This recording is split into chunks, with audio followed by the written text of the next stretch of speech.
大家好，我是阿胖，今天分享一个真正的懒人面食做法，比手擀面、拉面还要简单好吃。比例呢已经打在了字幕上，大家可以参考一下。首先记住一点就是面团一定要和的稍微硬一点，把面团揉光滑、揉瓷实。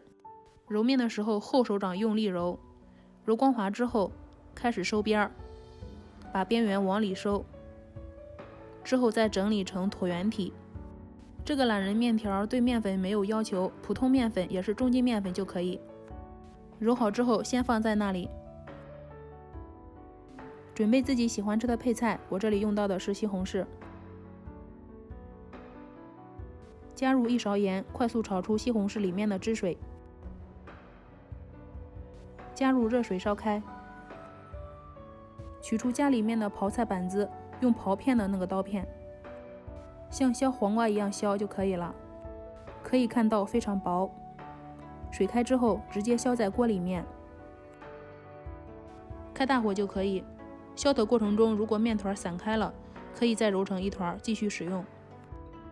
出锅前淋入鸡蛋液，再根据个人口味调下味就可以了。这样做的面条是不是超级简单？不用醒面，不用擀面，方便实用又好吃，面条又薄，口感还劲道。喜欢就先收藏起来吧，谢谢您的观看。